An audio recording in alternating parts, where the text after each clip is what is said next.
அருட்பெருஞ்சோதி அருட்பெருஞ்சோதி தனிப்பெரும் கருணை அருட்பெருஞ்சோதி. எல்லா உயிர்களும் இன்புற்று வாழ்க, வள்ளல் மலரடி வாழ்க வாழ்க, கொல்லா விரதம் குவளை எல்லாம் ஓங்குக, நல்லோர் நினைத்த நலம் பெறுக, நன்றி நினைத்த எல்லோரும் வாழ்க இசைந்து. உலக மக்களே, அறிவார்ந்த அன்பர்களே, ஆண்மநேய ஒருமைப்பாட்டுடைய அன்பர்களே, அருட்பெருஞ்சோதி ஆண்டவருடைய திருவிளையாடல்களை பார்த்து கொண்டிருக்கிறோம். அருட்பெருஞ்சோதி ஆண்டவருடைய திருவிளையாடல் திருவெட்பாவிலிருந்து ஒவ்வொரு திருமுறையிலிருந்தும் ஒவ்வொரு பதிகத்தில் இருந்த பாடல்களிலிருந்தும் பிள்ளை பெருமான் அவர்கள் நமக்கு அருளிய விளக்கத்தை நாம் இறைவனுடைய திருவிளையாடல்களை பார்த்து கொண்டிருக்கிறோம். இதுவரையிலும் 333 பதிவுகளை பதிவு செய்திருக்கிறோம். 333 எபிசோடு. இன்றைக்கி 334வது பதிவை பார்க்க போகிறோம். அருட்பெருஞ்சோதி ஆண்டவருடைய திருவிளையாடல் நடப்பதற்கான காரணம் என்ன என்ற விளக்கத்தையும் நாம் பார்த்து கொண்டிருக்கிறோம். இந்த பிரபஞ்சம் தோன்றிய காலத்திலிருந்தே 4 யுகங்களிலுமே கிரேத யுகம், திரேத யுகம், துவார யுகம், கலியுகம், இந்த 4 யுகங்களிலுமே அருட்பெருஞ்சோதி ஆண்டவர் எவ்வளவோ திருவிளையாடல்களை செய்திருந்தாலும் கூட கலியுகத்தினுடைய கடைசி திருவிளையாடல் மிகவும் முக்கியத்துவம் வாய்ந்தது. காரணம், கிரேத யுகம், திரேத யுகம், துவார யுகம், கலியுகம், இந்த 4 யுகங்களிலுமே தோன்றிய சமயங்களும் மதங்களும் மார்க்கங்களும் முடிவடைந்த நிலையில், அதாவது ஒவ்வொரு யுகத்திற்கும் ஆயுள் காலம் உண்டு. கிரேத யுகத்திற்கு 17,28,000 வருடங்கள், திரேத யுகத்திற்கு 12,96,000 வருடங்கள், துவாபர யுகத்திற்கு 8,64,000 வருடங்கள், கலியுகத்திற்கு 5,000 வருடங்கள். இப்படி ஒவ்வொரு யுகத்திற்கும் ஆயுள் காலம் உண்டு. அப்போ அந்த யுகங்களுடைய ஆயுள் காலம் முடிந்தவுடனே அந்த யுகம் அழிந்துவிடும். அதன் பிறகு வேறு யுகம் பிறக்கும். அப்போ ஏற்கனவே அந்த யுகத்தில் உருவான மதங்களும் சமயங்களும் மார்க்கங்களும் அழிந்துவிடும்.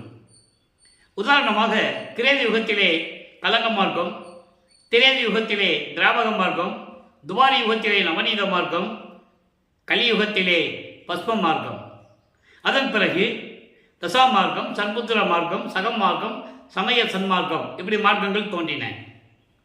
அதே போன்று சமயங்களும் தோன்றின. சைவம், வைஷ்ணவம், கௌபாரம், சௌரம், காணாபத்தியம், சாதனம் போன்ற சமயங்களும் தோன்றின.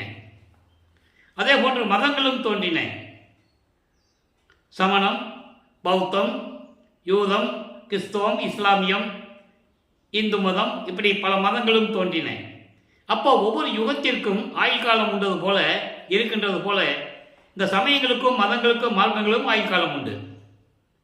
ஏற்கனவே தோன்றிய சமயங்களுடைய தலைவர்கள், அதாவது சைவ சமயத்தின் தலைவன் சிவபெருமான், வைஷ்ணவ சமயத்தின் தலைவன் திருமால், கௌபாரம் சூரியன், காணாபத்தியம் விநாயகன், கௌபாரம் முருகன், இப்படி பல சமயங்களுக்கும் மார்க்கங்களுக்கும் தலைவர்கள் உண்டு.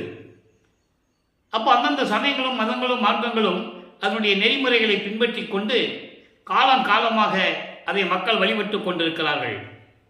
தங்களுடைய கர்த்தாக்களை, தங்களுக்கு விரும்பிய கர்த்தாக்களை உருவகப்படுத்தி, தலைவர்களையும் உருவகப்படுத்தி, அதற்கேற்றபடி ஆலயங்களை அமைத்து, வழிபாட்டு முறைகளை அமைத்து வழிபட்டு கொண்டிருக்கிறார்கள். இப்போ கலியுகம் முடிந்தவுடனே சதுரயுகம் தோன்றுகிறது. சதுரயுகம் என்பது ஒளியுகம், சுத்த சன்மார்க்க காலம். அப்போ இந்த சதுரயுகத்திலே வாழ்கின்ற மக்களுக்கு ஒரு ஆன்மீக மார்க்கம் வேண்டும், அந்த ஆன்மீக மார்க்கம் சமரசமாக இருக்க வேண்டும் என்ற நிலையில் அருட்பெருஞ்சோதி ஆண்டவர் சுத்த சன்மார்க்கத்தை உருவாக்கி அந்த சுத்த சன்மார்க்கத்தை உலக மக்களிடம் கூற வேண்டும், உலக மக்களை எல்லாம் சுத்த சன்மார்க்கத்தில் சேர்க்க வேண்டும். ஏற்கனவே கூறப்பட்ட மதங்களும் சமயங்களின் நெறிகளும் மக்களுக்கு தேவையில்லை என்று சொல்ல வேண்டும். இதற்காகவே தன் அருளால் பெற்றெடுத்த ஒரு ஆண்மகனை இந்த பூலோகத்திற்கு ஒரு தாயின் வழியாக வருவிக்க செய்தார் அருட்பெருஞ்சோதி ஆண்டவர். இந்த நிலைகளை தான் நாம் பார்த்து கொண்டிருக்கிறோம். அப்படி தன்னுடைய மகனை இந்த பூலோகத்திற்கு வருவிக்க விட்ட இடம் சிதம்பரம் அருகிலே மருதூர் என்ற கிராமம். அந்த கிராமத்திலே வசித்துக் கொண்டிருந்த ராமையப்பிள்ளை சின்னையமையர்களுடைய இல்லற வாழ்க்கையில் 5வது மகனாக என்பது உலகியலுடைய பந்தத்திற்காக தனது மகனை வருவிக்க செய்தார். அந்த நிலையை பார்த்து கொண்டிருக்கிறோம். ஏற்கனவே அவர்களுக்கு பிறந்த குழந்தைகள் 4 பேர் உண்டு. 2 ஆண் பிள்ளைகள், 2 பெண் பிள்ளைகள். இறைவன் தனது மகனை இங்கே அந்த இல்லற வாழ்க்கையில் 5வது மகனாக உலகியலுக்காக வருவிக்க செய்தார் என்பதை நீங்கள் புரிந்து கொள்ள வேண்டும். காரணம், தனது மகன் 51 வருடங்கள் இந்த உலகியல் வாழ்க்கையிலே இருக்க வேண்டும்.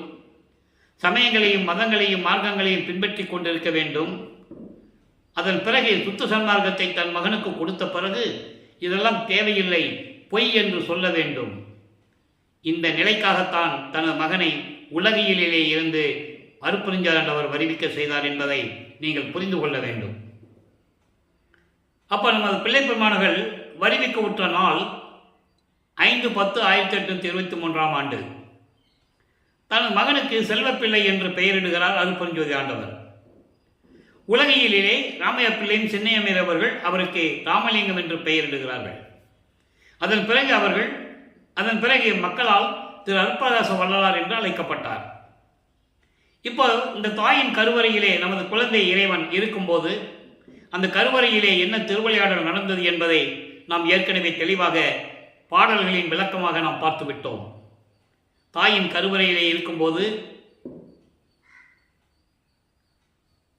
அதாவது இருட்டாகி இருக்கிறது என்று சொல்லும்போது, மகன் தந்தையிடம் சொல்லும்போது தந்தை தன் மகனுக்கு ஒளி காட்டியதையும், தனது மகன் பசிக்கிறதே என்று சொல்லும்போது தன் மகனுக்கு கருவறையிலே அருளமுதம் ஊட்டியதையும், காற்றே வரவில்லையே என்று தன் மகன் கூறும்போது அமுத காற்று வீசியதையும், எப்படியெல்லாம் இறைவனுடைய திருவிளையாடல் நடந்தது என்பதை நமது பிள்ளை பெருமான் அவர்கள் கூறியதை தெளிவாக பார்த்துவிட்டோம்.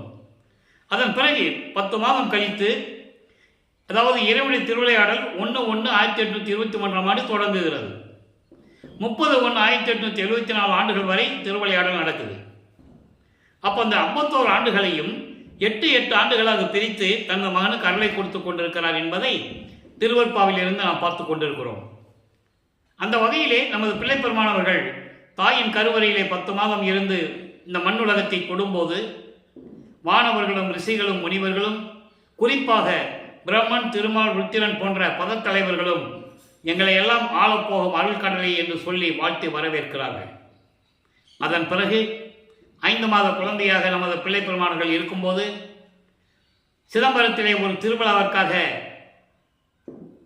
குழந்தைகளெல்லாம் அழைத்து கொண்டு அந்த குடும்பத்தார் அழைத்து சொல்லுகிறார்கள். அங்கே தன் மகனுக்கு சிதம்பர ரகசியத்தை காட்டுகிறார், அதாவது சிவ ரகசியத்தை காட்டுகிறார். சிவ ரகசியம் என்பது இறைவனுக்கு எந்த உருவம் இல்லை, வெளியாக காட்டுகிறார், வெட்ட வெளியாக காட்டுகிறார். அதை பாடலிலே சொன்னதை நாம் பார்த்துவிட்டோம். தில்லை தளத்திடையே திரை தூக்க தரிசித்த போது வெய்வகை மேல் காட்டாதே, எண்ணனக்கே வெளியாய் காட்டிய மெய்வரவாம் மெய்ப்பொருளே என்று கூறுவார். வெய்வகை மேல் காட்டாதே என்பது மற்ற தலைவர்களைப் போல, மற்ற பதத்தலைவர்களைப் போல உருவங்கள் இல்லாமல், குறிப்பாக சொல்ல வேண்டும் என்றால் சிவபெருமானுக்கு உருவம் எப்படி இருக்குன்னா,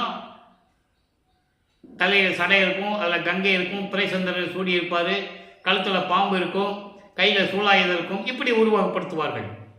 வைஷ்ணவ சமயத்தை சேர்ந்த தலைவனை திருமாலை பல உருவங்களிலே உருவகப்படுத்துவார்கள். கையிலே சங்கு சக்கரம் இருக்கிற மாதிரியும் இப்படியெல்லாம் உருவகப்படுத்துவார்கள். அப்போ ஒவ்வொரு தலைவனுக்கு உருவம் உண்டு.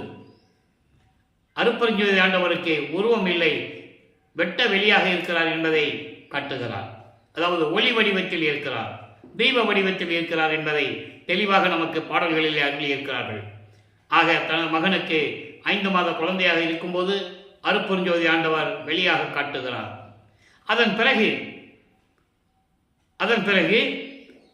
ராமையா பிள்ளை அவர்கள் இறந்தவுடனே அந்த அம்மையார் அவர்கள், சின்னையம்மையார் அவர்கள் குழந்தைகளை அழைத்து கொண்டு சின்னக்காவனம் என்ற ஒரு கிராமத்திற்கு செல்லுகிறார்கள். அது பொன்னேரியில் அருகில் இருக்கிறது. அந்த ஊர் தான் அந்த அம்மா பிறந்த ஊர். அங்கே சில காரணங்களால் இருக்க முடியலை, சென்னையிலே வந்து குடியேறுகிறார்கள். அங்கே குடியேறிய பகுதி 7 கிணர் பகுதியில் இருக்கின்ற வீராசாமி முதலியார் தெருவில் இருக்கின்ற ஒரு வீட்டில் குடியேறுகிறார்கள். நமது குழந்தை இறைவன் வளர்ந்து கொண்டிருக்கிறார். பள்ளியிலே சேர்க்க வேண்டிய காலம் வந்து விட்டது. இதெல்லாம் ஒரு சுருக்கமாக சொல்லிக் கொண்டிருக்கிறேன். இதுக்கு முன்னால் பாடலில் விளக்கமாக நாம் பார்த்து விட்டோம். ஏன்னா இது சொன்னாதான் அடுத்த ஸ்டேஜுக்கு நம்ம போக முடியும். தினமும் இந்த பதிவை பார்க்குறவங்களுக்கு புரியும். அப்போ அந்த நிலையில் இருக்கும்போது பள்ளிக்கூடத்தில் கொண்டு சேர்க்குறாங்க. இவர் படிக்க முடியாது என்று சொல்லி வந்து விடுகிறார். உலகிலே பல விளக்கங்கள் உண்டு, அதுக்குள்ளே நம்ம போக வேண்டாம். நம்ம இறைவன் திருவற்பாவிலே சொன்ன விளக்கங்களை மட்டும் பார்ப்போம். ஏன் பள்ளியில் படிக்க முடியாதுன்னு சொல்லிட்டு வந்துட்டாருன்னா, அங்கே இறைவனுடைய திருவிளையாடல் நடக்குது. அதை பாடலிலே தெளிவாக பின்னாளிலே, அதாவது திருவற்பாவிலே 6ஆம் திருமுறையிலே திருப்பள்ளி எழு சென்ற பதிகத்திலே 7வது பாடலிலே நமக்கு தெளிவாக அருளியிருப்பார்கள். முனை கல்வி பயிற்றாது என்னனை கல்வி பயிற்று, முனை பள்ளி பயிற்றாது என்னனை கல்வி பயிற்று, முழுது உணர்வித்து உடற்படுவதெல்லாம் தவிர்த்து என்னை பள்ளி எழுப்பிய அருப்பறிஞ்சோதி என் அப்பனே பள்ளி எழுந்தருள்வாயே என்று கூறுவார். அதாவது தனது மகன் உலகியலிலே எந்த ஆசிரியரிடமும் இந்த உலகை படிப்பையும் சந்தை படிப்பையும் படிக்கக்கூடாது.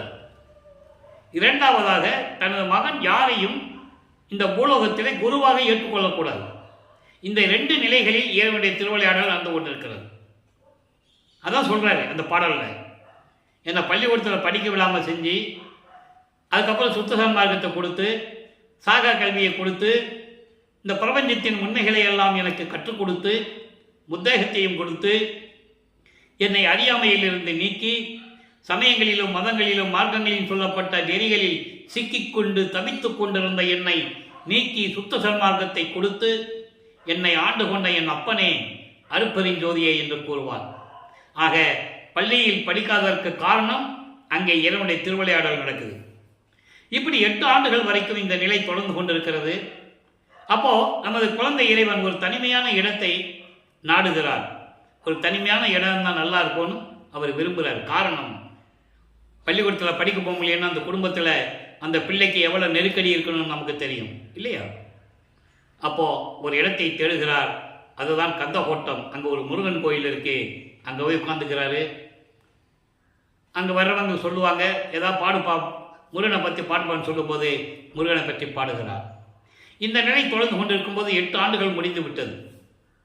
அதன் பிறகு 9வது ஆண்டில், அதாவது 2வது எட்டில் 9வது ஆண்டு தொடக்கத்தில் அருப்பெருஞ்சோதி ஆண்டவர் தன் மகன் முன் எழுந்தருளி, மகனே, நீ என்னால் வருவிக்க உற்றவன், அஞ்சாதே. காரணம் காரியங்கள் உண்டு. உனக்கு முன்பருவம் பின்பருவம் காட்டி நான் அருள் செய்வேன். இப்போது ஞானத்தை பெற்றுக்கொள் என்று சொல்லி ஞானத்தை கொடுத்து விட்டு மறைந்து விடுகிறார். அதன் பிறகு இவருக்கு ஒரு மறைப்பு நிலையும் மறப்பு நிலையும் ஏற்படுகிறது. வேறு என்னென்ன அவருக்கு தெரியாது. சுத்த சன்மார்க்கம் என்னன்னு தெரியாது. அருப்பெருஞ்சோதி ஆண்டவர் தான் இறைவன் தெரியாது. உலகியலில் நம்ம பிறந்திருக்கோன்னு மட்டும்தான் அவருக்கு தெரியும். இறைவனுடைய மகன் என்று தெரியும். எதுக்காக பிறந்தேன் என்று அவருக்கு தெரியாது. அதான் நான் ஏன் பிறந்தேன் என்ற தலைப்பிலே நாம் பாடலுடைய விளக்கங்களை பார்த்து கொண்டிருக்கிறோம். ஏன் பிறந்தோன்னு தெரியாது, எதுக்காக பிறந்திருக்கோன்னு தெரியாது, அவர் ஏன் வருவிக்க விட்டாருன்னு கூட அவருக்கு தெரியாது. அது பின்னாளில் தான் கூறுவார். அப்போ இந்த நிலையில் இருக்கும்போது சமயங்களும் மதங்களும் மார்க்கங்களும் சூழ்ந்திருந்த காலகட்டங்களில் இவரும் ஒரு சைவ குலத்தில் இருந்து வருவிக்க விட்டதனால் சைவ சமயத்தின் தலைவனாகிய சிவபெருமானை ஏற்றுக்கொண்டு, சிவபெருமானே நமச்சிவாயா, தியாகராஜ பெருமானே சிவ சிவா, ஓம் சிவாய நமா, சிவாய நமா என்று சொல்லி இறைவனை பற்றி பாடுகிறார், முறையீடு செய்கிறார். 9வது ஆண்டிலிருந்து 12 ஆண்டுகளுக்குள் 1ஆம் திருமுறை உருவாகிறது. 1ஆம் திருமுறை 8 பதிகங்கள், 712 பாடல்கள்.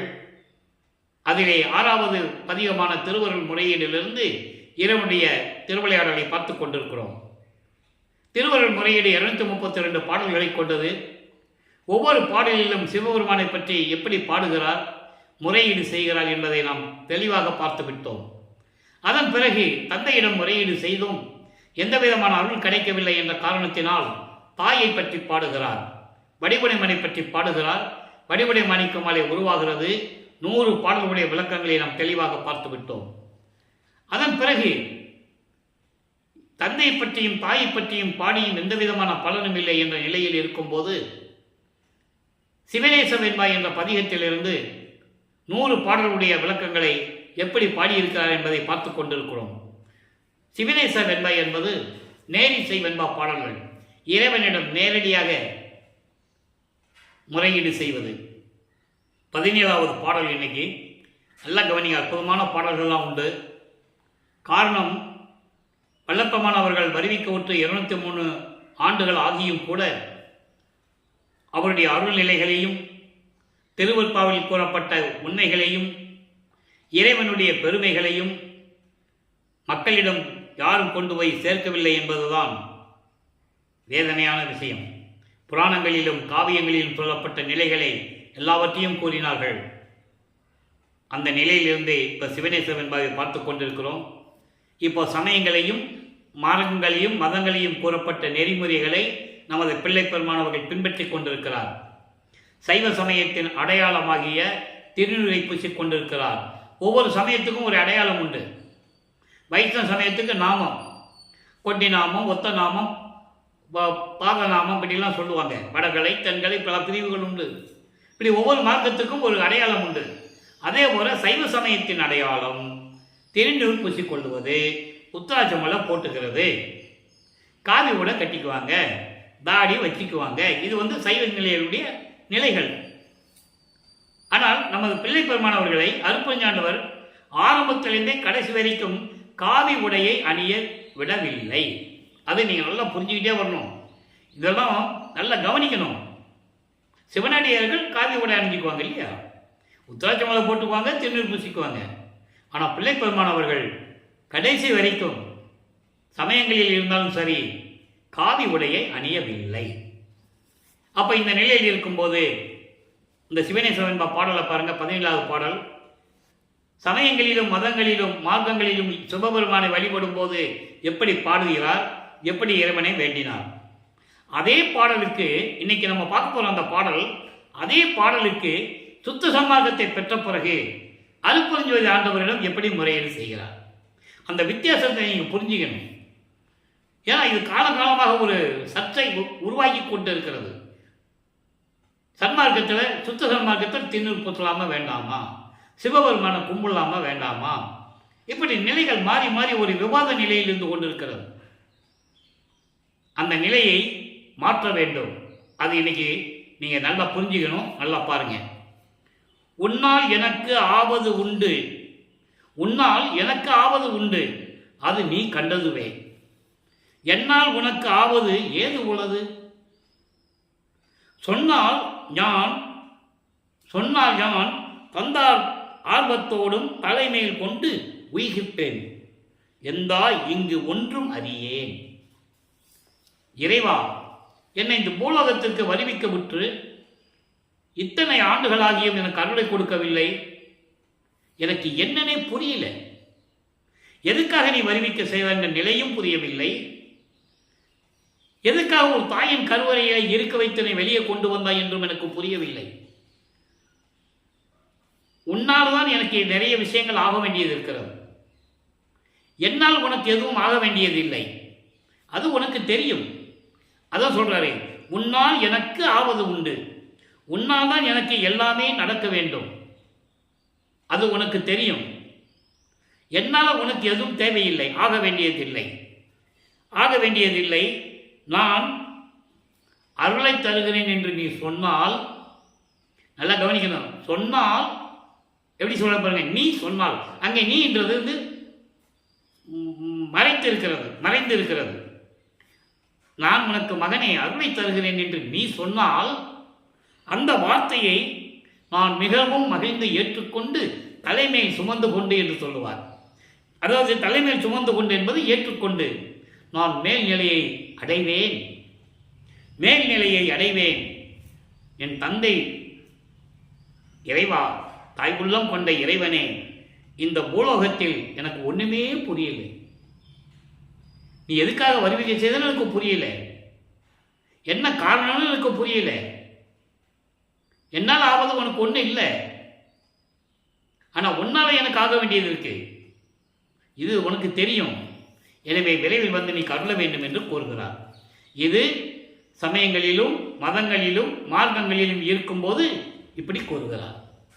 இதை சுத்த சன்மார்க்கத்தை பெற்ற பிறகு 6ஆம் திருமுறையிலே 55வது பதிகம் உபதேச உண்மைகள் என்ற பதிகத்திலே 10வது பாடலிலே சொல்லுவார். நன்னாலும் கடந்த ஒளிர் ஞான சபாபதியே, என்னால் ஆவது ஒன்றும் உனக்கு இல்லை எனினும் எந்தாய், உன்னால் வாழ்கின்றேன் எனக்கு உண்மை உரைத்தருளே. நல்ல கவனிக்கணும். நன்னாலும் கடந்த ஒளிர் ஞான சபாபதியே, பொன்னாரும் சபையாய் அருள் பூரண புண்ணியனே. அங்கே பாடும்போது இறைவனிட்டு சொல்லும்போது சிவபெருமானை பற்றி சொல்லும்போது அந்த நிலையில் இருந்து கொண்டிருக்கிறார். சுத்த சன்மார்க்கத்தை பெற்ற பிறகு இறைவன் யார் என்று கூறுகிறார். நன்னாலும் கடந்த ஒளிர் ஞான சபாபதியே. நன்னாலும் என்பது 4x4 16 16 நிலைகளை கடந்த இறைவனே, அந்த 16வது நிலையாகிய ஞானத்தின் ஞானமின் நிலையாகிய அந்த நிலையில் இருந்து கொண்டு பொன்னாரும் சபையாய் அருள் பூரண புண்ணியனே, சத்தியஞான சபையிலே ஒளி விட்டுக் கொண்டிருக்கின்ற அருட்பெருஞ்சோதி ஆண்டவனே, அருட்பெருஞ்சோதி ஆண்டவனே, என்னால் ஆவது ஒன்றும் உனக்கு இல்லை எனினும் எந்தாய், உன்னால் வாழுகின்றேன் எனக்கு உன்னை உரைத்தருளே. அங்கே அதாவது 9வது ஆண்டிலிருந்து 12 ஆண்டுகளுக்குள் ஒரு நிலை அவருக்கு. 12வது ஆண்டிலே சிவபெருமானிடம் முறையீடு செய்கிறார். அப்போ அருட்பெருஞ்சோதி ஆண்டவர் யாருன்னு அவருக்கு தெரியாது, சுத்த சன்மார்க்கம் யாருன்னு அவருக்கு தெரியாது. அந்த குழப்பத்தில் இருந்து கொண்டிருக்கிறார். சுத்த சன்மார்க்கத்தை பெற்ற பிறகு இந்த பாடல் சரியை கிரியை யோகம் ஞானம் என்ற சரியை கிரியை யோக ஞானம் என்ற 16 நிலைகளை கடந்தவன். சரியை கிரியை யோகம் என்ற 12 நிலைகள் சமயங்களையும் மதங்களையும் மார்க்கங்களையும் சார்ந்தது. அதை சார்ந்தவன் சிவபெருமான். அருட்பெருஞ்சோதி ஆண்டவன் சமயங்களையும் மதங்களையும் மார்க்கங்களையும் ஜாதிகளையும் கடந்த நிலையில் இருக்கின்ற இறைவன். சாதியும் மதமும் சமயமும் பொய் என ஆதியில் உணர்த்திய அருட்பெருஞ்சோதி. அப்ப இறைவன் அருட்பெருஞ்சாண்டவருக்கு இதெல்லாம் கிடையாது. நன்னாலும் கடந்த ஒளி ஞான சபாபதி, அதன் கடவுள் நிலை அறிந்து அம்மயமாகக்கூடிய நிலை 16வது நிலை 4x4. இப்போ உங்களுக்கு புரிஞ்சிருக்குன்னு நினைக்கிறேன். நான் அருட்பெருஞ்சாண்டவர் யாரு, இந்த நிலையை எப்படி கூறுகிறார் நீங்க புரிஞ்சுப்பீங்க. ஆக இந்த நிலைகளில் இருக்கும்போது வல்லப்பெருமான் அவர்கள் 12 ஆண்டுகளை கடந்த பிறகு இறைவனின் ஞானத்தை பெற்ற பிறகு 13வது ஆண்டில் முதலாக திருவொற்றியூர் செல்லுகிறார் என்று சொல்வதை விட அருட்பெருஞ்சோதி ஆண்டவர் அவருடைய மனதை தூண்டி விடுகிறார். இது இறைவனுடைய திருவிளையாடல் நடக்குதுன்னு அவருக்கு அப்ப தெரியாது. உடனே நமது பிள்ளைப்பெருமான் அவர்கள் 13வது அந்த குழந்தை பருவத்திலே ஏழுகிணர் பகுதியிலிருந்து திருவொற்றியூருக்கு கால் வலிக்க நடந்து செல்லுகிறார். தியாகராஜனிடம் முறையீடு செய்வதற்காக 2ஆம் திருமுறை உருவாகிறது. மொத்தம் 113 பதியங்கள், 1207 பாடல்கள். இதுவரை 31 பதியங்களை முழுமையாக பார்த்து விட்டோம். கிட்டத்தட்ட 400 பாடல்களை முடித்து விட்டோம். 1207 400 தான் போயிருக்கு. நீ 800 பாடல்கள் இருக்கு. அதே மாதிரி 1ஆம் திருமுறையில் இருக்கு. 3ஆம் திருமுறை 4ஆம் திருமுறை முழுமையாக முடித்து விட்டோம். அந்த நிலையை தான் நம்ம ஒவ்வொரு 8 ஆண்டுகளிலும் எப்படி இறைவனிலிருந்து அருளை பெறுகிறார் என்ற நிலையை, உண்மையான நிலையை, சத்திய நிலையை நாம் பார்த்து கொண்டிருக்கிறோம். இப்போ அந்த 2ஆம் திருமுறையிலே 31 பதியங்களுடைய பாடலுடைய ஒரு சுருக்கம். நேராக நடந்து போறாரு, கால் வலிக்க நடந்து போறாரு திருவொற்றியூருக்கு. தியாகராஜ பெருமானிடம் முறையீடு செய்கிறார். எந்த விதமான பலனும் இல்லை. இப்போ வல்லப்பெருமான் அவர்கள் 16 ஆண்டுகளுக்குள் இருந்து கொண்டிருக்கிறார். 13வது ஆண்டிலிருந்து 16 ஆண்டுகளுக்குள் என்ன நடந்தது, திருவொற்றியூரில் என்ன நடந்தது? தியாகராஜ பெருமான் பாடுறாரு, ஒன்றும் பிரயோஜனம் இல்லை. அதன் பிறகு திருமுல்லை வாயில் செல்லுகிறார். அங்கே இருக்கிற இறைவனை பற்றி பாடுகிறார். அங்கே சிவபெருமான் பேரு மாசிலாமணி. உருகி பாடுவார். எந்த விதமான பலனும் இல்லை. என்னை இந்த பூலோவுக்கு வருவிக்க செய்துவிட்டு கால் வலிக்க நடந்து வந்திருக்கிறேன் உன்னை பார்ப்பதற்கு. என் மகனே எப்படி இருக்கிறாய் என்று ஒரு வார்த்தை கூட கேட்பதில்லை. ஊமையாக நின்று கொண்டிருக்கிறாய். இது ஒரு தந்தைக்கு அழகா? உன் மகனை நீ கவனிக்க வேண்டாமா, அருள் செய்ய வேண்டாமா என்றெல்லாம் கூறுவார். எந்த விதமான பலனும் இல்லை. அதன் பிறகு திருவெளித்தாயம் என்ற ஒரு இடம் இருக்கிறது. அங்கே செல்வார். அங்கே இறைவனை பற்றி பாடுவார். எந்த விதமான பலனும் இல்லை.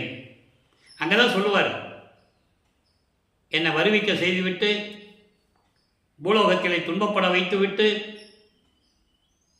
எனக்கு எந்த விதமான நன்மையும் கொடுக்காமல் நின்று கொண்டிருக்கிறாயே, என்னை பற்றி எனக்கு கவலை இல்லை, இந்த உலகம் உன்னை பழிக்குமே, இழிவாக பேசுமே, பெற்ற பிள்ளையை தெருவில் விட்டு விட்டான் என்று சொல்லி அந்த பழி சொல்லும் இழி சொல்லும் உன்னை வந்து சேருமே, இது நடக்கலாமா? என் தந்தையை விரைவில் வந்து எனக்கு அருள் வேண்டும் என்றெல்லாம் கூறுவார். எந்த விதமான பலனும் இல்லை. இப்போ விளப்பமானவர்களுக்கு 16 ஆண்டுகள் முடிந்து விட்டது. 3வது எட்டில் அடி எடுத்து வைக்கிறார். 3ஆம் திருமுறை உருவாகிறது. 19 பதியங்கள் 235 பாடலுடைய விளக்கங்களை முழுமையாக பார்த்து விட்டோம். இப்போ வல்லப்பமானவர்கள் 24 ஆண்டுகளுக்குள் இருந்து கொண்டிருக்கிறார். இப்போ திருவள்ளிவாயிலுக்கும் திருவள்ளித்தாயத்துக்கும் போக முடியாதுன்னு அங்கேயே சொல்லிட்டு வந்துட்டார். இறைவன்கிட்ட சொல்லிட்டு வந்துட்டார், என்னால் கால் வலிக்கெல்லாம் நடந்து வர முடியாதுன்னு சொல்லிட்டார். இப்போ திருவொற்றியூரிலே தியாகராஜ பெருமானிடம் என்ன நடந்து கொண்டிருக்கிறது என்பதை நாம் ஏற்கனவே முழுமையாக பார்த்து விட்டோம். அதனுடைய ஒரு சுருக்கம். இப்போ காலங்கள் மாறுகிறது, காட்சிகளும் மாறுகிறது. இறைவன் காட்சி கொடுக்கிறார். திருவொற்றியூரிலே தனது மகனுக்கு காட்சி கொடுக்கிறார் சிவபெருமான் ரூபத்திலே. நல்லா கவனிச்சுட்டே வரணும் நீங்க. அப்படிதான் அந்த திருவிளையாடல் நடந்துட்டு இருக்கு. அதுக்கப்புறம் தான் இந்த சமயம் தேவையில்லை, சிவபெருமான் தேவையில்லை, அருப்பஞ்சாண்டவர் என்று கூறுவார். ஏன்னா சுத்த சன்மார்க்கம் தனி மார்க்கம், எதையும் சாராத மார்க்கம், இறைவனால் உருவாக்கப்பட்ட மார்க்கம், இறைவனை அருளை நேரடியாக பெறக்கூடிய மார்க்கம், மரணமில்லா பெருவாழ்வை தரக்கூடிய மார்க்கம். இப்போ அந்த நிலையில் இருக்கும்போது இப்போ சிவபெருமான் வந்து காட்சி கொடுப்பார், தியாகராஜ பெருமான் காட்சி கொடுப்பாரு, மறைஞ்சிருவார். அதன் பிறகு தேர்வில் வச்சு கொண்டு வருவாங்க. இவர் ஒவ்வொரு தெருவில் போய் நிற்பார், காட்சி கொடுப்பாரு, மறைஞ்சிருவார். இந்த நிலை தொடர்ந்து கொண்டிருக்கும் போது அவருக்கே ஒரு மனக்கசப்பு ஏற்படுகிறது. இப்படியெல்லாம் செஞ்சிட்டு இருக்கிறாரே, நம்ம ஏன் இனிமேல் போகணும் சொல்லி ஒரு நாரையை தூது அனுப்புவார். நாரையும் கிளியும் நாட்டூரும் தூது என்ற பதிகத்தில் இருக்கின்ற பாடல்களை முழுமையாக பார்த்து விட்டோம். தனது மனநிலையை, மனதில் இருக்கின்ற ஏக்கத்தை நாரையிடம் எப்படி சொல்லுகிறார் என்பதை நாம் தெளிவாக பார்த்தோம். நாரையே, நான் இறைவனால் வருவிக்க உற்ற மகன், வருவிக்க செய்துவிட்டு எனக்கு அருளை கொடுக்காமல் இருக்கிறார், என்ன என்று தெரியவில்லை. நானும் அலைந்து திரிந்து பார்த்து விட்டேன், எல்லா இடங்களுக்கும் சென்று முறையீடு செய்து விட்டேன். எப்போ வந்து அருளை கொடுப்பார் என்று எனக்கு தெரியவில்லை. நீங்கள் போய் தியாகராஜ பெருமானிடம் போய் சொல்லு, நீங்கள் போய் சொல்லு, இந்த மாதிரி உன் மகன் துன்பப்படுகிறான், துயரப்படுகிறான், தூங்குவதில்லை, சாப்பிடுவதில்லை, குளிப்பதில்லை, உன்னையே நினைத்து கொண்டிருக்கிறான் என்று நீ போய் சொல்லு அப்படின்னு தூது அனுப்புவாரே. போன நாரை திரும்பி வராது. அதன் பிறகு கிளிகளை கூட்டமாக அனுப்புவார், இதே நிலையை கூறி அதுவும் வராது என்ற நிலையில் அந்த பாடுடைய விளக்கங்களை எல்லாம் பார்த்து விட்டோம். அதன் பிறகு திருவிழா வீதி வர்றது, இரங்கல் மாலை, திருவிழா திறம், இந்த பதிகங்கள் நிறைய பார்த்துட்டோம். இறுதியாக 19வது பதிகம் காதல் மாட்சி. அதற்கிடையிலே ஒரு குறைச்ச பெண்ணிடவை குறி கேட்கிறது, குரி ஆராய்ச்சி என்ற பதிகம், ஒரு ஜோசியர்கிட்ட போய் ஜோசியம் பார்க்க போகிறது, ஜோதிடர் நாடல் என்ற ஒரு பதிகம், எல்லாம் நம்ம பார்த்துட்டோம். இறுதியாக காதல் மாட்சி 19வது பதிகத்தில் தான் இவரை பார்த்து சிவபெருமான் திரும்பி பார்க்காமல் எப்படி ஓடுகிறார் என்பதையும், இவரும் பின்னாலே ஓடி ஓட்டத்தை பிடிக்க முடியவில்லை என்பதையும், அதன் பிறகு அங்கு இருக்கின்றவர்கள் இவரிடம் எப்படி கேள்வி கேட்டார்கள் என்பதையும், இவர் எப்படி பதில் சொல்றார் என்பதையும் தெளிவாக பார்த்து விட்டோம். அதனுடைய ஒரு சுருக்கம். இப்போ தியாகராஜ பெருமான் இவர் பார்த்துக்கிட்டே இருப்பார். தியாகராஜ பெருமான் உள்ளேருந்து வருவார், கோயிலுக்குள்ளேருந்து வருவார். எப்படி நம்ம புராண படங்களை சினிமாவில் பார்ப்போம்ல, அந்த நிகழ்ச்சி தான். நீங்கள் அப்படியே நினைச்சு பாருங்க, கண்ணு முன்னால் அப்படியே வரும். அற்புதமான நிகழ்வுகள்லாம் அந்த பாடலில் இருக்கு. அப்படி இவர் பார்த்துக்கிட்டே இருப்பார். இப்போ தியாகராஜ பெருமான் அப்படியே அந்த கருவறையிலிருந்து சொல்லுவாங்கல்ல, மூலஸ்தானம்னு சொல்லுவாங்கல்ல, அங்கேருந்து அப்படியே மகனை பார்த்து நடந்து வருவார். இவருக்கு ஒரே சந்தோஷம். அந்த பாட்டுலலாம் அப்படி இருக்கும், அப்படியே உடம்பு புல்லரிக்கும். அந்த மாதிரி இருக்கும் அந்த பாடல்கள். பார்த்துக்கிட்டே இருப்பார், அப்படியே நடந்து வந்துக்கிட்டே இருப்பார். பக்கத்தில் வர வர இவர் கண்ணை மூடி மெய்மறந்த நிலையில் இருப்பார். இறைவன் வருகிற அப்பா வராங்கன்னு சொல்லி மெய்மறந்த நிலையில் இருக்கும்போது பக்கத்தில் வந்து தலையை கோதி விடுறது, கன்னத்தை கீழ்றது, செல்லமா உடம்பை தடவி விடுறது, இப்படி தான் நடக்கும். பேசுறது இல்லை. இப்படியே நடந்துட்டு இருக்கும்போது திடீர்னு அவர் கண்ணை திறந்து பார்ப்பாரு. என்ன பேசவும் மாட்டேன்றாருன்னு சொல்லி கண்ணை திறந்து பார்க்கும்போது திரும்பி பார்க்காமல் தெருவழியாக ஓடுவார் சிவபெருமான். ஏன் ஓடுறாருன்னு சொல்லி இவர் பின்னாலே போவார். ஓட்டத்தை பிடிக்க முடியுமா? அப்போ இவருக்கு பறக்கும் சக்தி இல்லை, எந்த விதமான சக்தியும் அப்போ அவருக்கு இல்லை. எங்கே போனாலும் நடந்து தான் போகணும். அப்போ இந்த நிலையில் இருக்கும்போது அவர் அங்கே இருக்கிறவங்க கேட்பாங்க, என்ன ராமலிங்கம் திருவள்ளியாக ஓடுறேன்னு கேட்கும்போது, சிவபெருமான் ஓடினாரு, நான் போனேன், ஓட்டத்தை பிடிக்க முடியல அப்படின்னு சொல்லுவார். ஏன்னா காலங்கள் நெருங்கி கொண்டிருக்கிறது. இப்போ வல்லப்பமானுக்கு 24 ஆண்டுகள் ஆகிறது. இந்த பூலோகத்திற்கு வருவிக்க உற்று 24 ஆண்டுகள் ஆகுது. அப்போ 1847ஆம் ஆண்டு நடக்குது இந்த நிகழ்ச்சி. அங்கே திருவொற்றியூரில் இந்த திருவிளையாடல் அங்கே நடக்குது. 1900 ஆண்டுகள் தான் கலியுகம் முடியுது. அப்போ அங்கே இருக்கிறவங்க சொல்கிறாங்க, அவங்களுக்கு கலியுகம் எப்போ முடியுதுன்னு தெரியாது அவங்களுக்கு. வல்லப்பமானி சுத்த சன்மார்க்கத்தை வாங்கின பிறகு தான் சொல்கிறாரு கலியுகம் எப்போவோ முடிஞ்சு போச்சுன்றார்.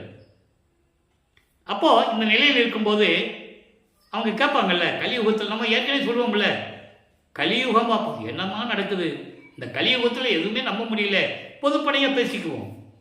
அதே மாதிரி அங்கே இருக்கிறவங்க சொல்கிறாங்க, கலியுகத்தில் இதெல்லாம் நடக்கிற காரியமா போப்பா, பைத்தியம் பிடிச்சிச்சு உனக்கு இறைவன் மேலே, அதனால தான் இப்படி சொல்கிறாங்கலாம் சொல்லுவாங்க. அதுக்கு இவர் பதில் சொல்லுவார், அதுக்கும் தனி பதிகங்கள் இருக்குது, அப்படியெல்லாம் நீங்கள் சொல்லாதீங்க, இறைவனை பற்றி இப்படியெல்லாம் சொல்லாதீங்க, சோத்துக்கு இல்லாமல் பிச்சை எடுக்கிறான்னு சொல்கிறீங்க, இருக்க இடம் இல்லாமல் சுடுகாட்டில் போய் படுத்துக்கிறான்னு சொல்கிறீங்க, கழுத்தில் பாம்பு வச்சுருக்கிறான்னு சொல்கிறீங்க, மண்டை ஓடுகளை வச்சுருக்க சொல்கிறீங்க, எல்லாமே இருக்கட்டும். ஆனால் நான் இறைவன் அவர்களை பெற முடியாமல் நான் விடவே மாட்டேன், பெறாமல் விடவே மாட்டேன். நான் இறைவன் மீது அவ்வளவு காதல் கொண்டுள்ளேன், இறைவனுடைய காதலை நான் கனவில் கூட மறக்க முடியாது என்றெல்லாம் சொல்லுவார். அந்த அற்புதமான நிகழ்வுகளெல்லாம் பார்த்து விட்டோம். இப்போ வல்லப்பமானவர்களுக்கு 24 ஆண்டுகள் முடிஞ்சிச்சு. இப்போ 4வது எட்டில் அடி எடுத்து வைக்கிறார். 4ஆம் திருமுறை உருவாகிறது. 4ஆம் திருமுறையிலே 12 பதியங்கள், அதில் பின்னால் இருக்கின்ற 4 பதியங்களும் சமய புறவுகளை பற்றி பாடியது. ஏன் பாடினார் என்று நாம் விளக்கமாக கூறிவிட்டோம். ஏனென்றால் அந்த காலகட்டங்களில் சைவ நெறியை பரப்பியவர்கள் 7ஆம் நூற்றாண்டிலிருந்து 18ஆம் நூற்றாண்டு வரை சமய நெறிகளை இந்த உலகிற்கு மக்களிடையே பரப்பியவர்கள் என்ற காரணத்தினால் 4 பேரை பற்றி பாடியிருக்கிறார் என்பதை நீங்கள் புரிந்து கொள்ள வேண்டும். அது அந்த 4 பேரை பற்றி பாடியதனால் வல்லற்பமானை 64வது நாயன்மார் என்று சொல்லிவிட்டார்கள். அதற்காகத்தான் இது சொல்ல வேண்டிய கடமை இருக்கிறது. அவர்களெல்லாம் நாயன்மார்கள். இவர் இறைவனுடைய மகன், வருவிக்க உற்றவர், ஒவ்வொரு யுகத்திலேயும் இருந்தவர். ஊழிதோறு ஊழி உளப்பராது ஓங்கி வாலி என்று எனக்கு வாய்த்த நன்னிதியே. இது அகவல், அருப்பரிஞ்சோதி அகவல். 6ஆம் திருமுறை பாடல்களிலே நிறைய இடங்களில் உண்டு. ஊழிதோறு ஊழி உழவினும் அழியா உடம்பை அளித்தனன், ஊழிதோறு ஊழி உயிர் அழைத்து ஓங்கினன். எப்படி சொல்ற பாருங்க. அப்போ அவர் யாரு? நாயன்மார் கணக்கில் வருவார். அவர் தவறாக சொல்லி மக்களை திசை திருப்பினார்கள் என்பதுதான் உண்மை. அப்போ இந்த நிலையில் இருக்கும்போது இப்போ 4ஆம் திருமுறை உருவாயிடுச்சு. இப்போ 25வது ஆண்டிலிருந்து 32 ஆண்டுகளுக்குள் என்ன நடந்தது என்பதை 4ஆம் திருமுறையில் இந்த பாடல்களின் மூலமாக நாம் ஏற்கனவே 197 பாடல்களையும் தெளிவாக பார்த்து விட்டோம். இப்போ ஒரு முக்கியமான திருவிளையாடல் நடக்கணும். அவருக்கு கல்யாணம் பண்ணணும்னு சொல்லி அந்த குடும்பத்தில் பேசிக்கிறாங்க. இவன் எந்த செயலும் எந்த வேலைக்கு போக மாட்டேன்றாப்புல, எப்போ பார்த்தாலும் சாமியார் மாதிரி சுற்றிக்கிட்டு இருக்கிறாப்புல, கால் கட்டு போட்டால் தான் சரியாக இருக்கும், வேறு யாரும் பொண்ணு கொடுக்க மாட்டாங்கல்ல. அதனால் இவர் வரிவிக்கு உற்ற குடும்பத்தில் அக்கா என்ற உறவு முறையில் அவங்களுக்கு ஒரு பெண்ணு பிறக்குது. அவருக்கு அந்த அம்மையார் தான் தனக்கோடி அம்மையார். இது ஏற்கனவே நிர்ணயிக்கப்பட்டது. எல்லாம் ஒரு ஸ்கெட்சு போட்டு இந்த பூலோகத்துக்கு வராங்க. அந்த அம்மா பிறக்கிறாங்க. இவர் வருவிக்கு உற்றவர். காரணம், அந்த அம்மாவுக்கு ஏற்பட்ட சஞ்சீதம், பிராரத்தம், அகாமியம் போன்ற நிலைகளில் இருந்த கர்ம வினைகளை நீக்க வேண்டும். அந்த அம்மாவுக்கு மோட்ச வீட்டை கொடுக்க வேண்டும், விமோசனத்தை கொடுக்க வேண்டும். அதற்காகத்தான் அந்த அம்மா இவர் வரிவிக்கு உற்ற குடும்பத்தில் பிறக்கிறாங்க. அந்த பெண்ணுக்கு இவர் தாய்மாமன் ஆகிறார். அப்படி இருந்தும் கூட எனக்கு கல்யாணம் வேண்டாம்னு சொல்றாரு. காரணம், அவருடைய தந்தையிடமிருந்து அனுமதி வர வேண்டும். இப்போ அவருக்கு சுத்த சன்மார்க்கம் இருக்கிறது தெரியும், அருப்பஞ்சாண்டவர் தான் இறைவன் தெரியும். இவங்க 2 பேரும் திருவொற்றியூரில் அடிக்கடி பேசிக்கிறது, அடியார் இடத்துல அவர் வர்றது, இவர் பேசிக்கிறதெல்லாம் அங்கே இருக்கிறவங்க பார்க்குறாங்கல்ல. அப்போ அங்கே இருக்கிறவங்க சொல்கிறாங்க, ராமலிங்கம் வந்து ஒத்துக்கணும்னா திருவொற்றியூரில் ஒரு சாமியார் இருக்காரு, அங்கே கூட்டு போகணும்னு சொல்கிறாங்க. மற்றவங்களுக்கு தெரியாது, இந்த திருவிளையாடலும் மனிதர்களுக்கு தெரியாது. ஆனால் இது எப்படி திருவிளையாடல் நடந்தது என்பது பாடல்களிலே உண்டு. அந்த உண்மையை தான் உங்ககிட்ட விளக்கமாக சொல்லிகிட்டு இருக்கோம். நான் ஏற்கனவே கூறியது போல இங்கே கூறக்கூடிய விளக்கங்கள் அத்தனையும் கற்பனையாகவோ கதையாகவோ அல்ல, திருவெட்பாவில் இருக்கின்ற பாடலுடைய விளக்கங்கள் என்பதை இங்கே நான் பதிவு செய்ய கடமைப்பட்டிருக்கிறேன். ஏன்னா யாரும் மறுக்க முடியாது, பாடல்கள் உண்டு. எந்த நேரத்தில் விளக்கம் கேட்டாலும் கொடுக்க தயாராக இருக்கிறோம். அப்போ அந்த நிலையில் தந்தையிடமிருந்து பெர்மிஷன் வாங்கியிருக்கா போகிறாங்க. தந்தை அதெல்லாம் ஒன்றும் இல்லை ராமலிங்கம், அதெல்லாம் கல்யாணம் பண்ணிக்கோ, அதெல்லாம் ஒன்றும் தேவையில்லை, நீங்கள் ஒன்றும் தயங்காத அப்படின்னு சொல்லிடுறார். அப்படி தந்தையிடமிருந்து பெற்ற மகிழ்ச்சியில் ஒத்துக்கொள்ளுகிறார். திருமண ஏற்பாடுகள் நடக்குது. அங்கே மக்கள் மட்டுமல்ல, அங்கே வானவர்களும் தேவர்களும் ரிஷிகளும் முனிவர்களும், குறிப்பாக பிரம்மன், திருமால், ருத்திரன், மகேஸ்வரன், சதாசிவம் போன்ற 5 தொழில்களை செய்து கொண்டிருக்கின்ற தலைவர்களும் அங்கு வந்திருக்கிறார்கள். மணமக்களை வாழ்த்துவதற்காக வாழ்த்துகிறார்கள். தன் தந்தையும் தாயும் வரவில்லை என்று இவர் மனம் ஏங்குகிறது. பாட்டில் சொல்றாரு, எப்படி என் மனம் ஏங்கியது, வருத்தப்பட்டது என்பதை பாடலிலே நாம் தெளிவாக பார்த்து விட்டோம். அது அருட்பிரகாச மாலையிலே உண்டு. 100 பாடலுடைய விளக்கங்களை பார்த்து விட்டோம். அதன் பிறகு தன் மகன் வருந்துவானே என்று சொல்லி ஒரு நாள் இரவிலே 2 குதிரை மாட்டின தேரில் அருப்பஞ்சாண்டவரும் சிவகாமி வள்ளியும் வந்து தன் மகனை வாழ்த்துவிட்டு சென்றதை பாடலின் மூலமாக பார்த்து விட்டோம். அதன் பிறகு இப்போ உலகப்பற்றை விட வேண்டும். இந்த திருவிளையாடல் முடிஞ்சிருச்சு. இப்போ உலகப்பற்றை விட வேண்டும். சரியக்கிரிய யோகம் என்ற 12 நிலைகளை விட்டு ஒழிக்க வேண்டும். இந்த நிலையில் சைவ சமயத்தின் அடையாளமாகிய திருநீரை பூசுவதை நிறுத்த வேண்டும். உத்திராட்ச மாலை போடுவதை நிறுத்த வேண்டும். தெளிவாக இருக்கிறதுல பாடலில் இருக்கு. அதெல்லாம் சுத்த சன்மார்க்கத்தின் முக்கிய தடைகள், எதிரிகள் என்று சொல்லுகிறார். அதனால புரிஞ்சுக்கணும், முக்கிய தடைகள் சொல்றார்.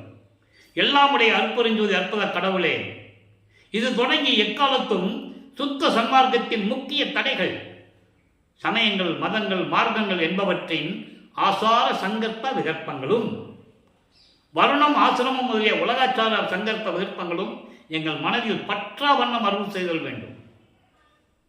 இதை ஏன் மறுபடி தினமும் கூறுகிறோம் என்றால், சைவ சமயத்துக்கும் அந்த சமய சன்மார்க்கர்களுக்கும் மார்க்கத்திற்கும் சுத்த சன்மார்க்கத்துக்கு வேறுபாடு மக்களுக்கு தெரியப்படுத்த வேண்டும். மக்களுக்கு தெரியணும் இல்லையா? சுத்த சன்மார்க்கம்னா எல்லாரும் திருநெல் பூசமாக பேசிக்கிட்டு நமச்சிவாயா சிவாய நம்ம நடராஜா அப்படியெல்லாம் கும்பிடலாம் அப்படின்னு நினச்சிட்டு இருக்காங்க. அது அல்ல. ஒவ்வொரு மதத்துக்கும் ஒரு மார்க்கத்திற்கும் சிறப்பு உண்டு. இஸ்லாமிய பெருமக்களுக்கு ஒரு சிறப்பு உண்டு, அவங்க வேற எங்கேயும் போக மாட்டாங்க. கிறிஸ்துவ பெருமக்களும் சரி, சர்ச்சை விட்டு வேற எங்கேயும் போக மாட்டாங்க. ஏன்னா அவங்களுக்கு ஒரு நெறி கொள்கைகள் இருக்குது. அதே மாதிரி இந்து மத கோயில்கள்லையும் ஒரு நெறி இருக்குது. ஆனால் அவங்க எல்லா கோயிலுக்கும் போவாங்க. வைஷ்ணவர்கள் சிவன் கோயிலுக்கு வருவாங்க. இங்கே சைவ சமயத்தை சேர்ந்தவர்கள் வைஷ்ணவ கோயிலுக்கு போவாங்க, சமயபுரத்துக்கு போவாங்க, காஞ்சிக்கு போவாங்க, எல்லாம் போவாங்க.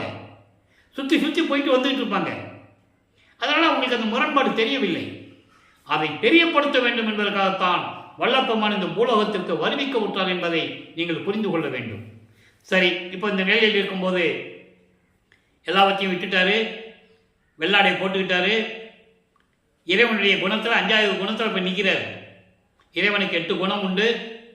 5வது குணமாகிய இயற்கையாகவே பாசங்களை நீக்குதல் என்ற குணத்தில் இப்போ இருக்கிறார். இன்னைக்கு பின்னால் 3 குணம் இருக்குது. அது சித்தி வளாகத்துக்கு போகும்போது தான் கிடைக்கும் விளக்கம். அப்போ இந்த நிலையில் இருக்கும்போது பற்றுகளை விட்டுவிட்டார். சரியக்கிரிய யோகம் 12 நிலைகளை கடந்து விட்டார். அதை சின்னம்பிடியிலே கூறுவார். சின்னம்பிடி என்ற பதிகத்திலே 6ஆம் திருமுறையிலே அந்த விளக்கம் உண்டு. அதையும் பார்த்துட்டோம். இப்போ வெள்ளாடை அணிந்து கொண்டு கதவை சாத்தி ரூம்பை பூட்டி உள்ள உட்கார்ந்துட்டார். அங்கேயே சென்னையிலேயே, எங்கேயும் போறதில்லைன்னு. 32 ஆண்டுகள் முடிஞ்சிருச்சு. 33வது ஆண்டு தொடக்கம். 5வது 8, 33லேருந்து 40 ஆண்டுகளுக்குள் என்ன நடந்தது என்பதை ஏற்கனவே முழுமையாக பார்த்து விட்டோம். இப்போ இறைவன் வருகிறார். அவருடைய தந்தை, அவர் சொல்வார் பாட்டில், அருமையா இருக்கும். எனது தந்தை கால் வலிக்க தெருவிலே நடந்து வந்து இந்த மகனுக்காக, இந்த சிறியவனுக்காக, இந்த எளியவனுக்காக செந்தாமரை போன்ற மலர்கள் கொண்ட மலர் போன்று மென்மையாக இருக்கின்ற அந்த பாதம் இந்த தரையிலே பட்டு கல்லையும் முள்ளிலையும் குத்தி செவக்க இந்த மகனை தேடி நான் பூட்டிய கதவை திறந்து ஒரு கால் உள்ள வச்சு ஒரு கால் வெளியே வச்சு என்னை கூப்பிட்டு அருளை கொடுத்தாருன்னு சொல்லுவார். 100 பாடல்கள் எல்லாவற்றையும் பார்த்து விட்டோம். ஏன் ஒரு காலை உள்ள வச்சு ஏன் ஒரு காலை வெளியே வச்சாருன்றது சொல்லியாச்சு. கதவுல உள்ள வந்தாருன்னா மகன் பூட்டிக்குவார், தந்தை வெளியே போக முடியாது. இன்னும் 19 வருஷம் பாக்கி இருக்கு, இன்னும் திருவிளையாடல் பாக்கி இருக்கு, 32 வருஷம் தான் முடிஞ்சிருக்கு. நீங்கள் நல்லா புரிஞ்சுக்கணும்.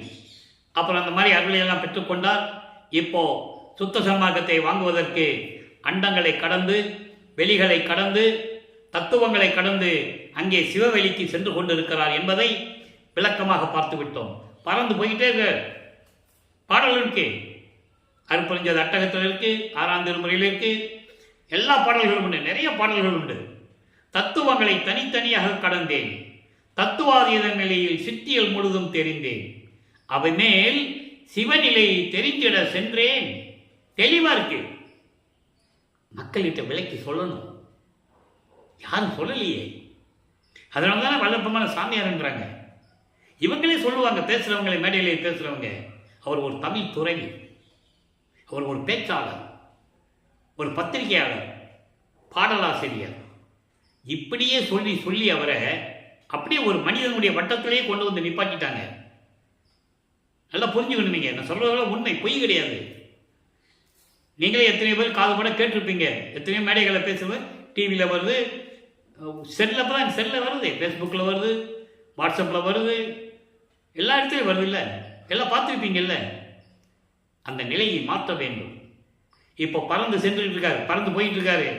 அங்கே சுத்த சிவஞான வழிக்கு போறாரு. அங்கே தேவர்கள் பிரம்மன் திருமால் போன்றவங்களாம் படிக்கு கீழே நிற்கிறாங்க. சத்தியஞான சபை இருக்காங்க, படிக்கு கீழே நிற்கிறாங்க. இவங்கெல்லாம் சையை காட்டுறாங்க, நீங்கள் போங்க சாமி. ஏன் இவங்கெல்லாம் நிற்கிறாங்கன்னு அவர் தகைக்கு பார்த்துக்கிட்டு இருக்கிறாரு. அப்போ தான் அங்கே இருக்கிற தேவர்கள் சொல்கிறாங்க, நீங்கள் போங்க சாமி, நீங்கள் போகலாம், உங்களுக்காக தான் எல்லாம் காத்துக்கிட்டு இருக்காங்க, நாங்கள் இங்கேருந்தே பார்த்துக்கிறோம். எங்களுக்கு திருவிழா கோலம் பூண்டுள்ளது, தன் மகனுக்கு மணிமுடி சூட்ட வேண்டும், கையிலே பொற்கா பணிய வேண்டும், இளவரசன் பட்டம் என்ற நிலையிலே எல்லாரையும் மகனுக்கு கொடுக்க வேண்டும், அதை எல்லாரும் பார்க்க வேண்டும். எங்கே சபைக்கு வெளியே தான் நிற்கணும். ஏன்னா புலையும் கொலையும் தவிர்த்தவர்கள் தான் சத்தியஞான சபைக்குள் போக முடியும். தேவர்களும் யாராக இருந்தாலும் சரி போரிட்டு உயிர்களை கொன்றவர்கள் என்பதை பாடலிலே கூறியிருக்கிறார். கொலை குற்றவாளிகள் என்று கூறுவார். மக்கள் என்று சொல்றதுக்கு என்ன பயம்? அது திருவிற்பாவல் இருக்கின்றதுன்னு சொல்றோம். அதாவது அவர் அதுக்காக தானே பாடலை நமக்கு கொடுத்துருக்கிறாரு. அவங்கெல்லாம் அந்த காலத்தில் எப்படி இருந்தாங்க தெரியப்படுத்தணும்ல. அப்போ மகனை வரவேற்கிறார். மகனே, இந்த ஆடைகளை களைந்து விட்டு புனித நீராடி புத்தாடை அணிந்து அணிகலன்களை அணிந்தெல்லாம் மங்கள கோலத்துடன் வருவாயாக என்று கூற தந்தையின் கட்டளை ஏற்று அதே மாதிரி வருகிறார். மணிமுடி சூட்டுகிறார், கையிலே பொற்காப்பு அணிகிறார். பொற்காப்பு என்பது ஒரு அடையாளம். இளவரசன், பட்டத்துக்கு இளவரசன் என்ற ஒரு அடையாளம். தகுதியானவன் இந்த பிரபஞ்சத்தை இயக்குவதற்கென்ற ஒரு அடையாளம். அணிந்துவிட்டு சுத்த சன்மார்க்கத்தை தாரவார்த்து கொடுக்கிறார் தன் மகனிடம். சுத்த சன்மார்க்கத்தை பெற்றுக்கொள் மகனே என்று கூறுகிறார். இவர் பெற்றேன் என்று கூறுவார். பெரிய சிவானுபவத்தால் சுத்த சன்மார்க்கம் பெற்றேன், இளவாமை உற்றேன் கான் தோழி அனுபவ மாலையில் இருக்கு. எல்லா வழக்கத்தையும் நம்ம பார்த்துட்டோம். ஏன் இளவாமை உற்றேன்னு சொல்றாரு? அவர் ஏற்கனவே மரணமில்லா பெருவாழ்வில் இருக்கின்றவர். இளவாமை உற்றேன் ஏன் சொன்னார்னா உலக மக்களுக்காக. சுத்த சன்மார்க்கத்தில் இருந்தால்தான் உனக்கு அந்த மரணமில்லா பெருவாழ்வு, இல்லைன்னு இல்லை. அந்த நிலைக்காக தான் அவர் அது சொன்னார் என்பதை நீங்கள் புரிஞ்சுக்கணும். அப்போ எல்லாவற்றையும் பெற்றுக்கொண்டு இப்போ நிலைகள் மாறுகிறது. பூலோகத்திற்கு திரும்புகிறார். கருங்குழியிலே உறைவிடமாக கொள்ள வேண்டும். அதற்கு ஒரு திருவிளையாடல்.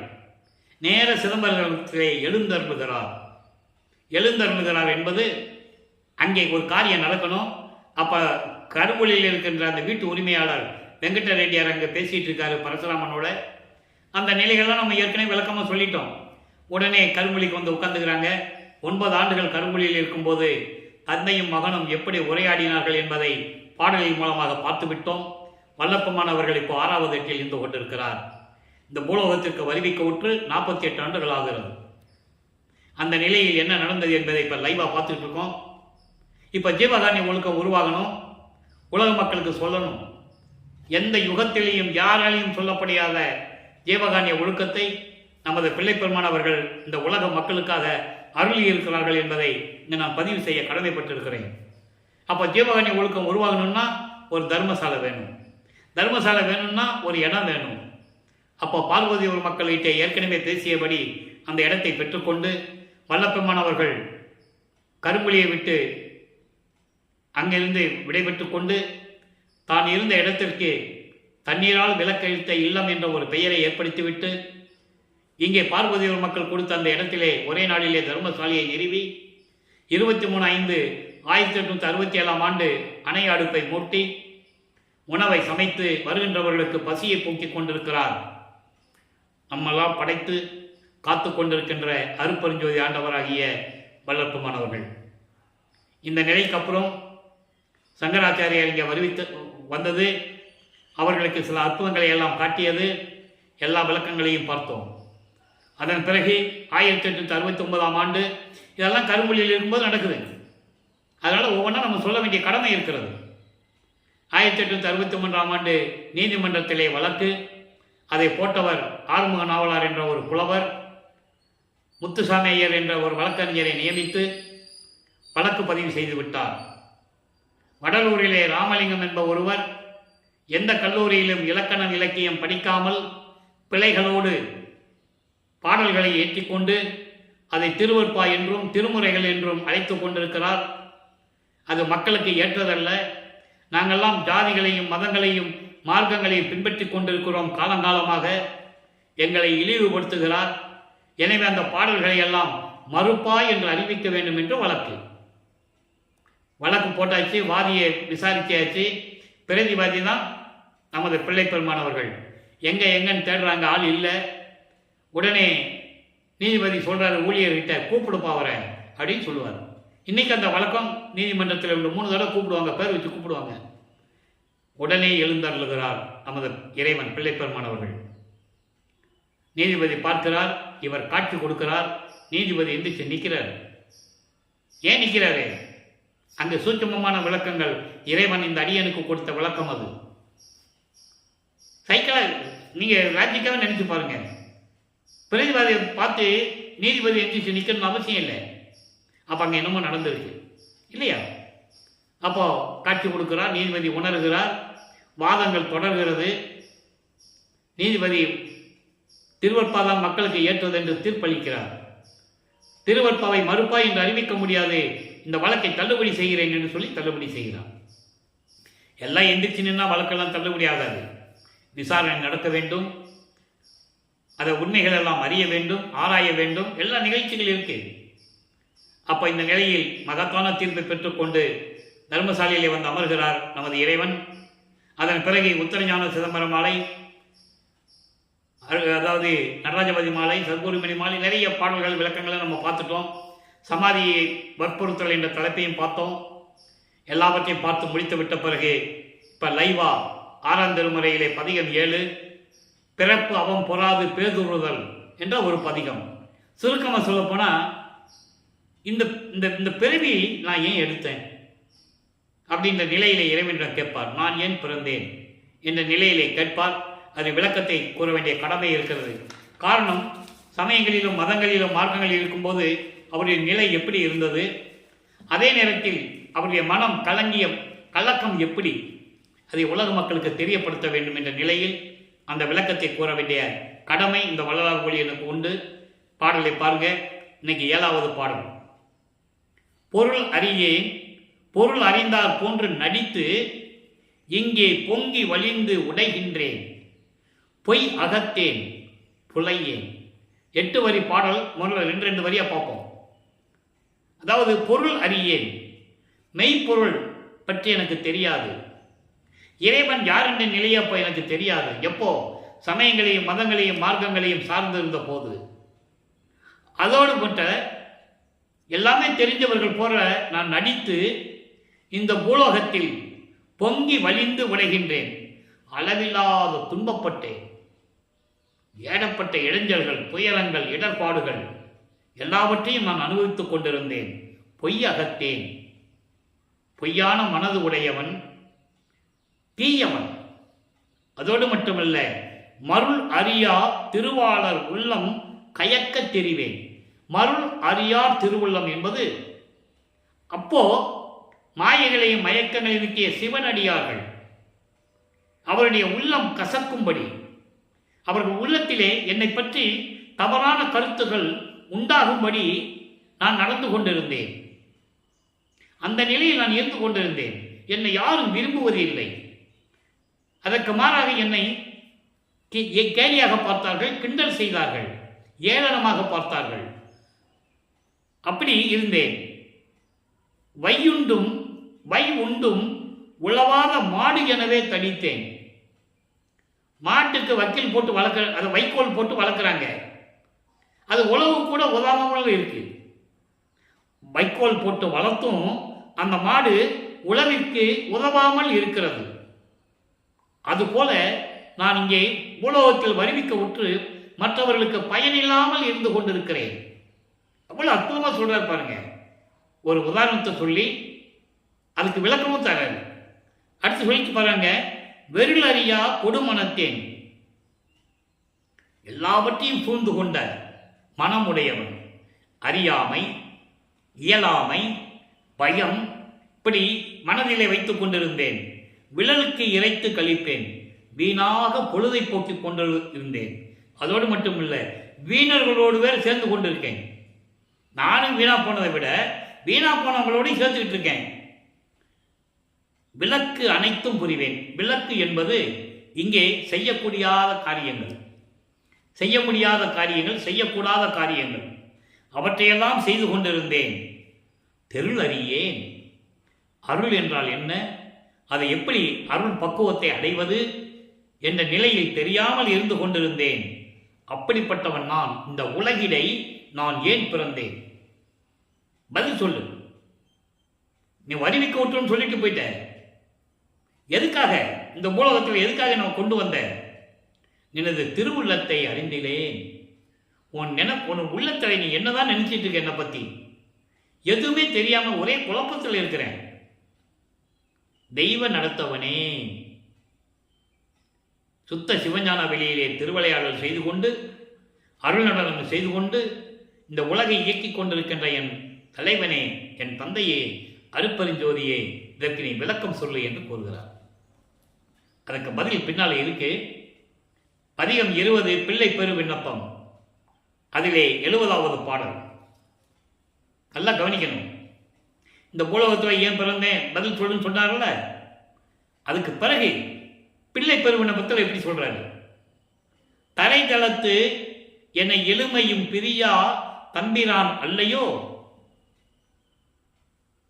மனதை கரைத்து உள்ளே புகுந்து என் உயிரினுள் கலந்த கடவுள் நீ அல்லையோ, இறைத்து இறைத்து இவன் அழித்து.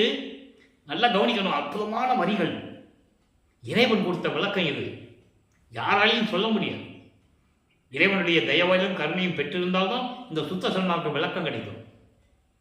இறைத்து இவன் அழித்து ஓர் சிற்றவை விளங்கும் எந்தை நீ அல்லையோ, நின்பால் உரைத்தல் என் ஒழுக்கம், நின்பால் உரைத்தல் என் ஒழுக்கம், ஆதலால் உரைத்தேன் நீ அறியாதது ஒன்று உண்டோ. என் தந்தையே, நீ திருவிளையாடல் செய்கின்றவன்.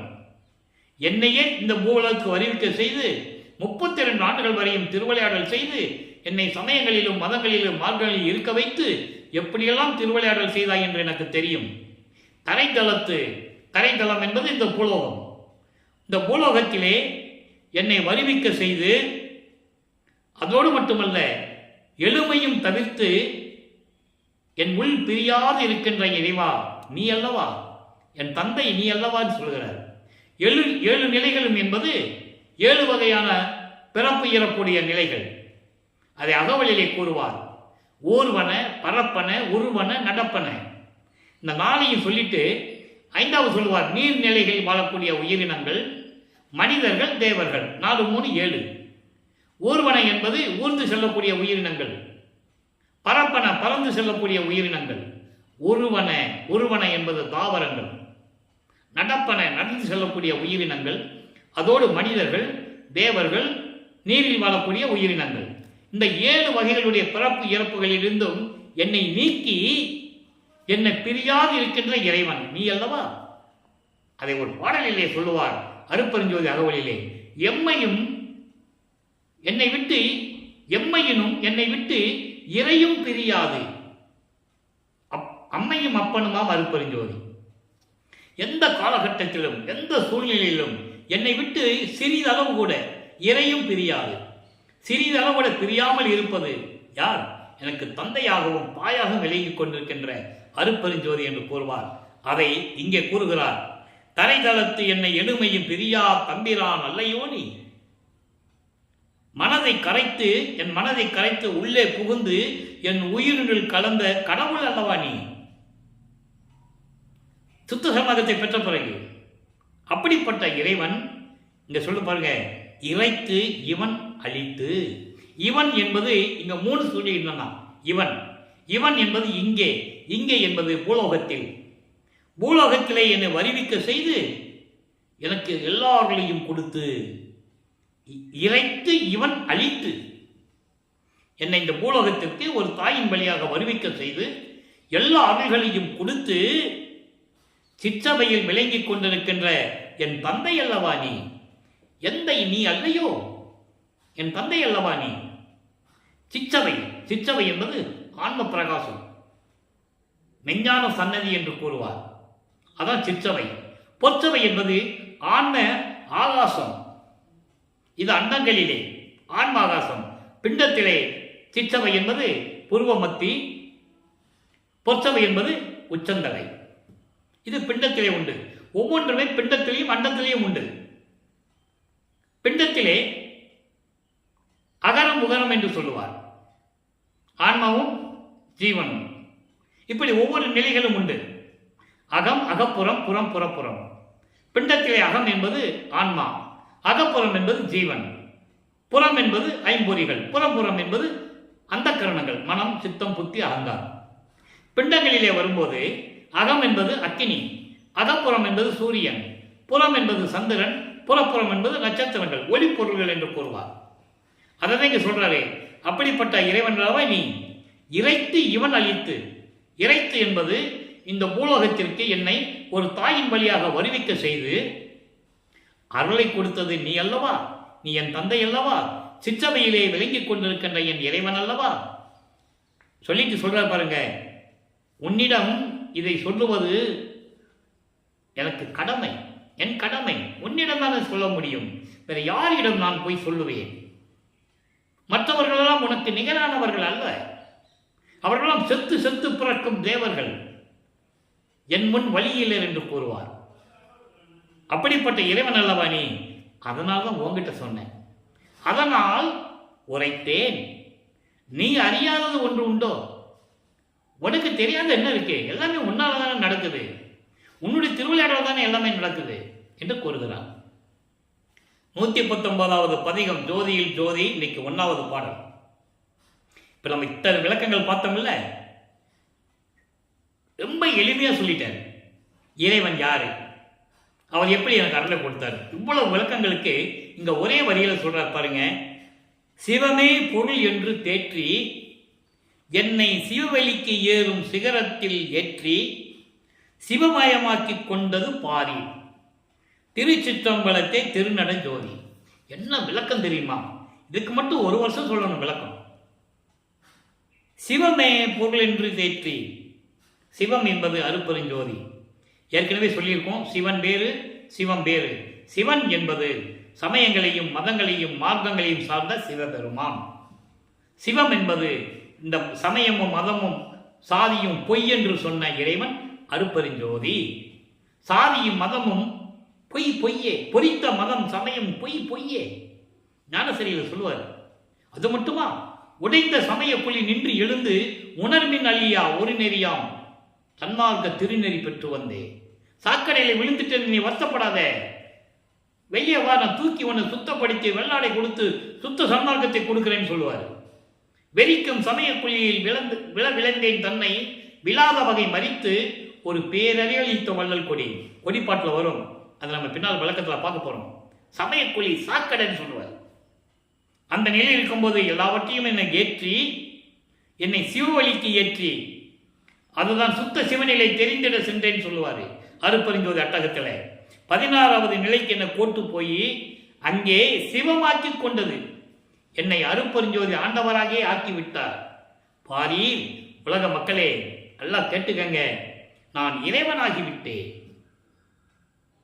இறைவனும் நானும் வேறு வேறு அல்ல.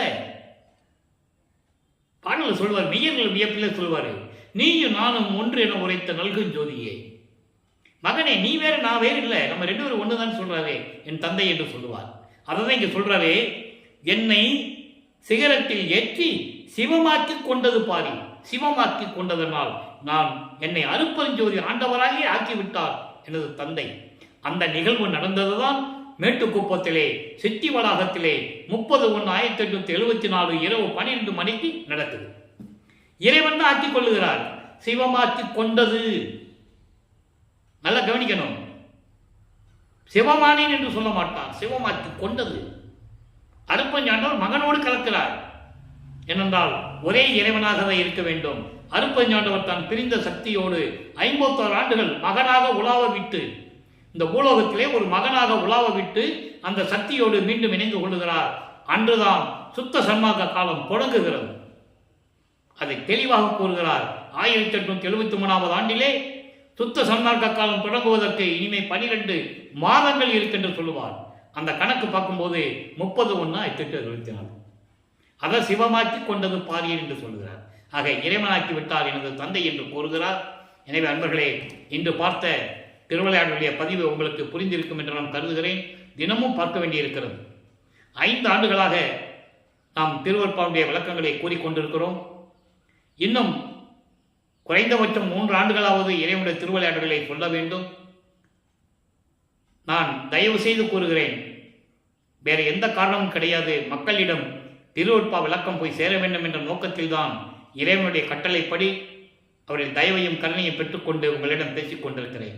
எனவே தினமும் பதிவை பார்த்து அருட்பெருஞ்சோதி அருட்பெருஞ்சோதி தனிப்பெருங்கனே அருட்பெருஞ்சோதி மகாமந்திரத்தை சொல்லி சைவ நெறியில் இருந்து கொண்டு கொலையும் புலையும் தவிர்த்து தீபத்தை இறைவனாக ஏற்றுக்கொண்டு அருட்பெருஞ்சோதியை இறைவனாக ஏற்றுக்கொண்டு வணங்கி இறைவனுடைய அருளையும் செல்வங்களையெல்லாம் பெற்றுக்கொண்டு இந்த வையகத்திலே நீங்கள் வாழ்வாங்க வாழ வேண்டும், நோயற்ற வாழ்வில் வாழ வேண்டும் என்று இறைவனுடைய தயவோடையும் கருணையோடையும் வாழ்த்தி இந்த வள்ளலார் ஒளியன் விடைபெறுகிறேன். நன்றி, வணக்கம். மீண்டும் நாளை சந்திப்போம். அருட்பெருஞ்சோதி அருட்பெருஞ்சோதி தனிப்பெருங்கருணை அருட்பெருஞ்சோதி. தினமும் இறைவனுடைய திருவிளையாடல் பதிவு வரும். பார்த்து இறைவனுடைய அருளை பெற்றுக்கொள்ளுங்கள்.